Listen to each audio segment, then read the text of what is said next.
Today we've got Nikki Emerton with us, and we wanted to reach out to Nikki to talk us through some of the strategies when all the kids are going back to school. Social distancing, parents for a change not wanting kids to go back to school is really quite different dynamics. Nikki, what's your advice at this time?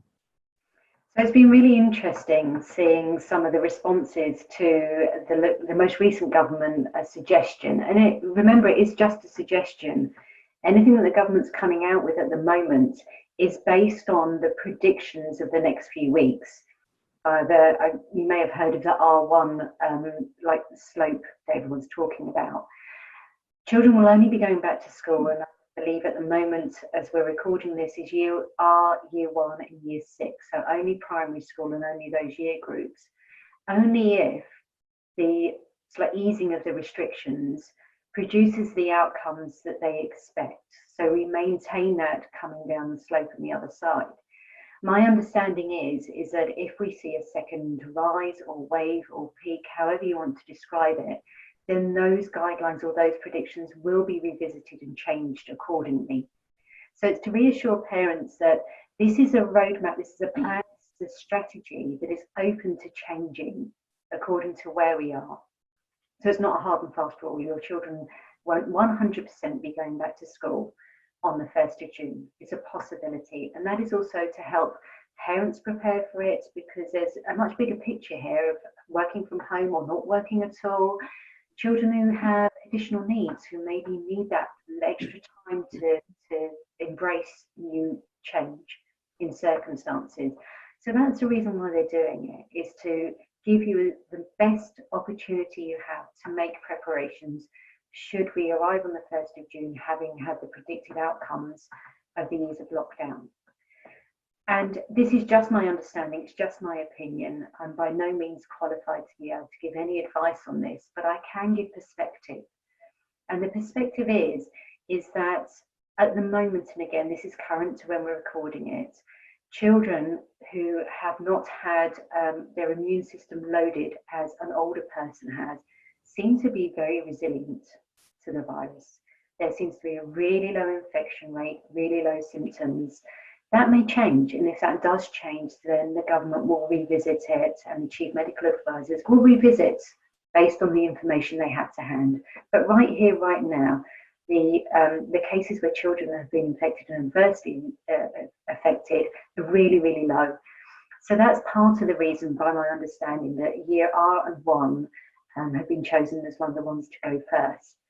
Also, having a friend and a neighbour who runs early years, I've been able to have a little bit of insight as to why that year group or that age group may have been chosen. And from what she's saying is that that particular time from being at preschool to being in year 1 is such a tremendously transitional stage for that age group that 4 months or 6 months in a 4-year-old's lifetime is a huge chunk of life. 6 months in a 40-year-old time is a tiny, tiny, weeny period of time. So it's understanding that actually around about the age 4 or 5 bracket, 6 months is a big chunk of their lifetime, where normally they would be learning a huge amount of transition things. And this isn't just academia, learning to count, spell, it's things around where to put their book bags, where the toilets are, who their teacher is, a whole different way of operating, transitioning from play to learning. So I think that's part of the reason why years R and 1 have been encouraged to come back first. I think it's less about social distancing and more about how much they are missing out on at that particular time. Year 6 is a little bit more easy to explain. They're older, they're more able to socially distance. And I think they're prioritising year groups who have testing done at that age group to see where they are, which has a significant impact on where their journey takes them next in schooling and education. So SATs and CATs come into year 6. And again, it's about how much they'll be missing out about practicing taking tests and exams. From my understandings of having 4 children go through that experience, schools tend to spend from January up until May preparing children for these exams. And the children in year 6 have had none of that. And then they have to go into year 7 in a completely different way of learning. No longer do they have just one teacher, they have multiples of teachers. No longer do they stay in one room, they have multiples of rooms, new friends, new ways of learning. And instead of just having like language and maths in the morning, so English and maths in the morning and topic in the afternoon, which is a generalised idea of school. I know it's more complicated than that, complex than that. They will then go into set topics that they will have to study, and a wider range of them as well. So I think the governments are trying to minimise in the areas where they can how much children miss out and what impact it has for them on the future. So moving on to how parents feel, again, really interesting. Most parents are like, whoa, kids back at school, hallelujah, let's do a happy dance. And suddenly they're going, I don't want my children to go back to school. I really don't. And I completely get that, because for weeks and weeks and weeks, we've been told to stay home to save lives. That's the message that we've been learning. And suddenly we're being told, send our precious children, who are our world, our lives, who we brought into this world, send them out into a risk, into a danger. So I completely get that response. It must be really scary to send such young children into that perceived environment. So I've been thinking about how can I help people understand? And I think what I've been saying to those people who have been demonstrating a real concern is you have to take your own family situation into account. You have to gather all the information. And if you have a member of your household who is shielding because they have an underlying health condition, then maybe ask yourself, do you really want to send your child to school so that there's a risk of the child bringing back the virus with them?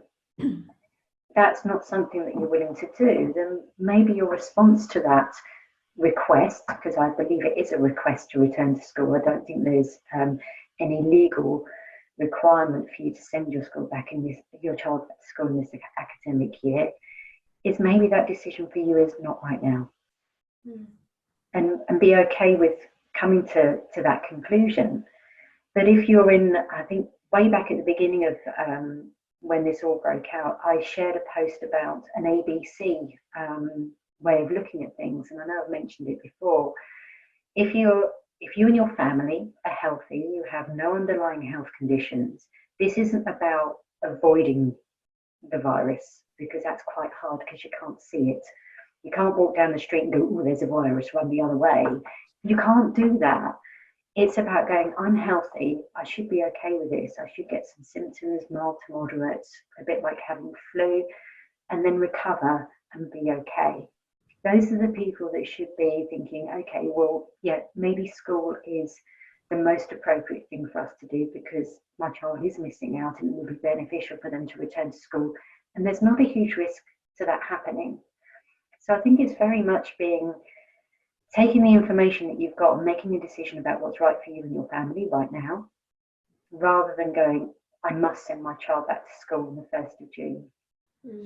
And a great insight, and to get your view of the reasons why they're choosing the school years that they are. That's really helpful, I think, to people. And certainly to get the mindset right of the parents. How do we bring the children along with us? Because they'll be picking up on all of these nervous vibes and concerns. How do we bring them along that journey with our decision-making process and parents' decision-making process?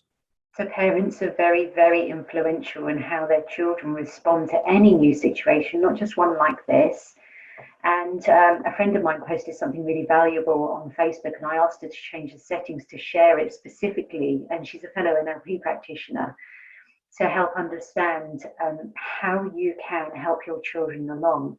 And it's about the way that you phrase and describe what is going to happen next. So you could have a conversation with your child along the lines of, well, I don't think the government are right in what they're choosing to do, and I think you really should not go to school, but you have to go to school. That's one way of relaying the message, and you'll get a very slightly anxious child as a result of that. Or you could have a conversation along the lines of, none of us are 100% certain about what's going to happen next. And sometimes this happens in life. But what we're going to do is we're going to make the best decision that we can, based on what's right for us and our family. and then see what happens. So right here, right now, the plan is, so you have a child that falls into the category of going back to school, is we're going to look at our circumstances and we're going to make a decision that's best for all of us. And if that is, daddy has an underlying health or mummy has an underlying health issue and really, really don't want you to go to school, and through nobody's fault, because nobody can see this virus, maybe daddy gets sick. We really don't want that to happen. So what we're going to do is we're going to continue homeschooling, because we think is that is the best decision for us as a family. So being honest within your child's understanding about how you come to a conclusion, because that teaches your child, so you are homeschooling. If you're not homeschooling, you are, just by having that conversation. You're teaching your child to take the evidence, the information, look at the options, and make a choice based on the best decision at that moment. And that teaches them a strategy for them in the future.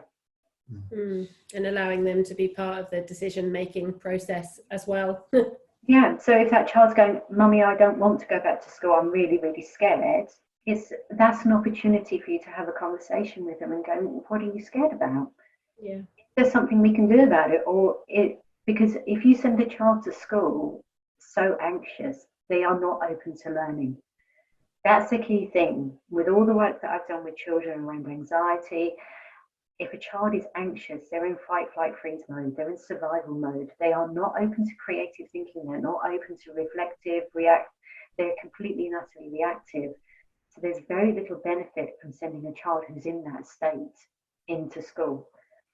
The best thing you can do is teach them how to gain perspective, how to problem solve what's going on for them, and learn some strategies to be able to help them manage the way that they feel.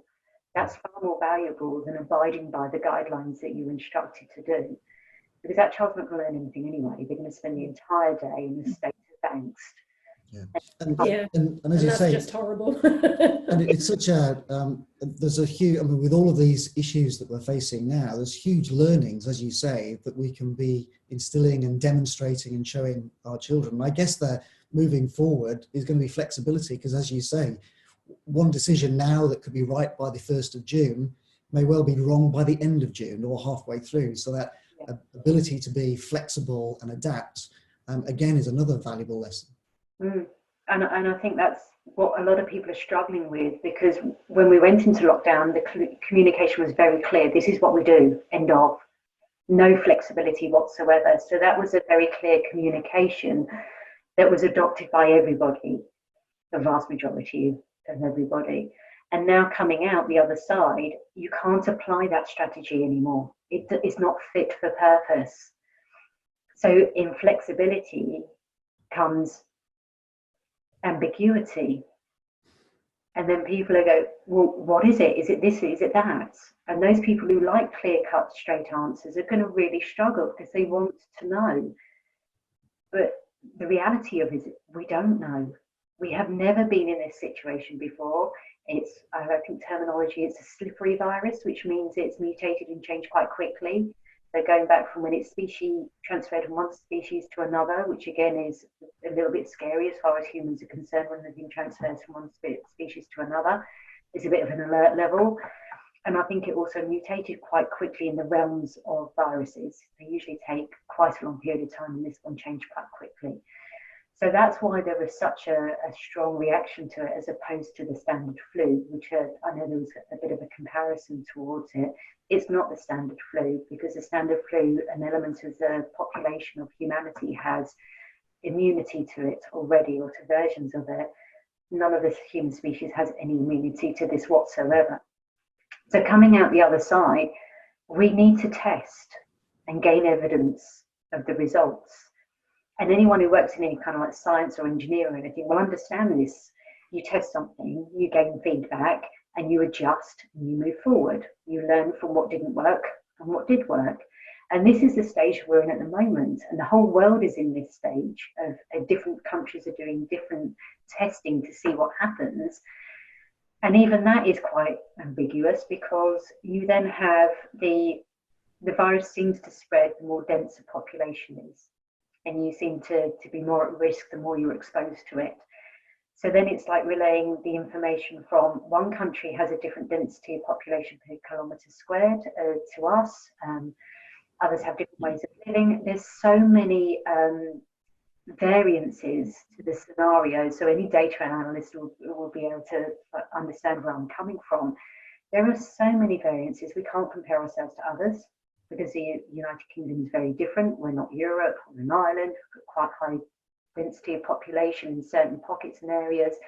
It's different, so we can't compare ourselves. We can't learn from other countries. We can only do what we think is the best thing based on the evidence and the information. And from what I understand, that is exactly what the government is doing. And they might get it right, they may not, because they are discovering how to respond to this virus in the same way everybody else is. It's brand new to them as well. Yeah. Again, Nikki, thank you for lovely to chat to you today, and thank you for your advice and your observations on strategies to be able to deal with it. So thank you for your time. Thank you.